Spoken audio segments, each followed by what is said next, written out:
वर्तमान समय का ये सौभाग्य है। राजा मेहनती, सांब पुराण में भी बड़ी अद्भुत बात कही गई है। देवराज इंद्र मेहनती है, देवता साहब अपना काम कर रहे हैं, ठीक से बढ़िया से काम कर रहे हैं। तस्या प्रथमा मूर्ति आदित्य शेन्द्र संगीता स्थिता सदैव राजत्ते देवानाम अनुशासिनी। देवताओं के ऊपर इंद्र का अनुशासन चल रहा है। आलस्य नहीं है, प्रमाद नहीं है। आप भी अपने घर को बहुत बढ़िया लेके चलोगे जब जीवन आलस्यहीन हो जाए, प्रमादहीन हो जाए, आलस्य न हो, प्रमाद न हो, तरक्कियां आपके हाथ में होंगी। कोई काम करने से लोग थकते थोड़े हैं। लोग हमें बोलते हैं महाराज जी 8-9 महीना कथा करते हो गया, तुम थकते नहीं।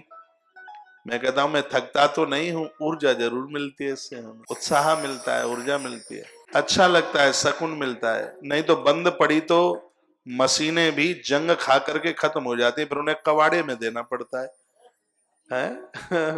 और कबाड़े में माल किस हिसाब से बिकता है ये तो आप जानते ही हैं, वो तो कबाड़ा ही है। हम तो लगे रहे, हमने ये इंतजार थोड़े ही किया था कि अब परमिशन मिलेगी, आयोजक आएगा और फिर वो कथा कराएगा, तब कथा करने को जाएंगे। नहीं तो आज हमारे संघ के बहुत बड़े बड़े धुरंधर वक्ता होल्ड लाइन में खड़े हैं। हाँ, फोन होल्ड हो गया है, मेरी बात में होती है, होल्ड में। जब हमने कथा करी तो लोगों ने कहा कि आदमी पागल हो गया है। मुझे तो बोला था कि तुम आधे पागल हो गए। मैंने कहा भैया ठीक से परखो, हम आधे नहीं, हम तो पूरे ही हो गए हैं। ये 23 मई की बात है। आज भी मुझे याद है, क्योंकि रोडें सब खाली थी, कोई किसी को बात करने को तैयार नहीं था, और यहाँ लाइव टेलीकास्ट कथा चल रही थी। तो बोले कि तुम्हें मरने का डर नहीं है?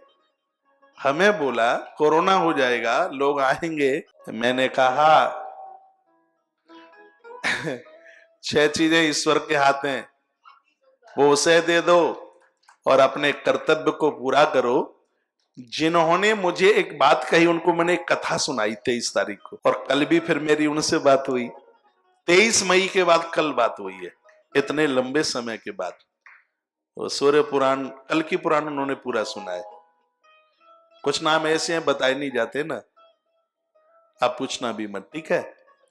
तो उन्हें मैं 23 मई को एक कथा सुना, 1 मिनट में सुना दूं आपको।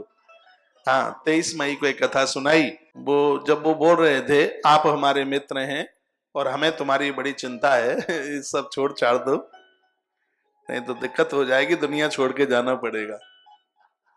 हमने कहा आप आशीर्वाद दीजिए, श्राप मत दो, हमें आपके आशीर्वाद की जरूरत है। तो उनको एक कथा सुनाई। हमने कहा विदेशी मूल में किसी व्यक्ति से कोई ऐसी गलती हो गई तो राजा ने उसे सजा सुना दी, इसके कपड़े उतार करके इसको बर्फ की सिल्लियों में कमरे में डालकर बाहर से लॉक कर दो और ये ठंड में सुकुड़ करके मर जाएगा। और इस जगह ने, इस एग्जाम्पल ने मेरे हृदय में बहुत जगह बनाई। तो उस व्यक्ति के कपड़े उतारे, ठंड का समय, और उसको बर्फ की सिल्लियों में अंदर डाल दिया और बाहर से डाल दिया ताला। 3 दिन वह पड़ा रहा उसमें।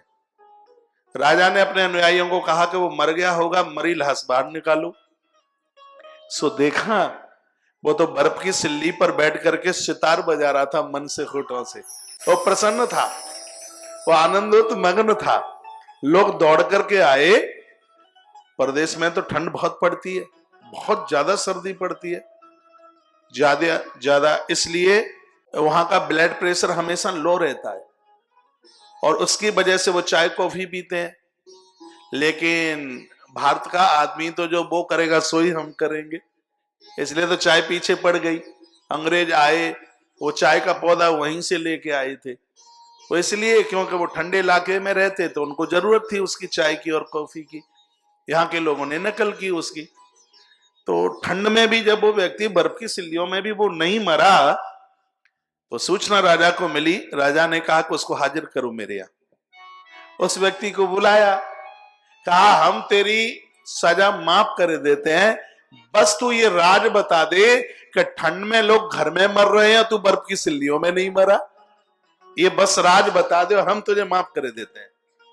तो उसने जवाब दिया, राजा साहब बात इतनी सी, मैंने एक तपस्वी के मुख से बस ये सुन लिया था कि मेहनत करने वाले व्यक्ति के सामने मौत भी मत्था टेक के चली जाती है, वो भी उसको छू नहीं पाती। जिस समय आपने सजा सुनाई थी, कपड़े उतार कर बर्फ की सिल्लियों में डाल दो, कमरा बंद कर दो, तो मेरा रोम रोम कांप रहा था।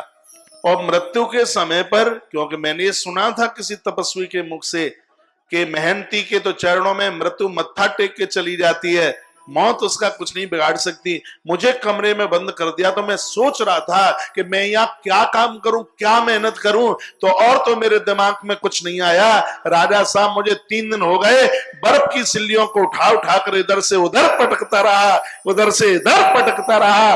ठंड तो नहीं लगी, शरीर में गर्मी बहुत थी, मौत आई भी होगी, चली गई वापस, मेरा तो कुछ नहीं बिगाड़ सकी। मेहनती बनी।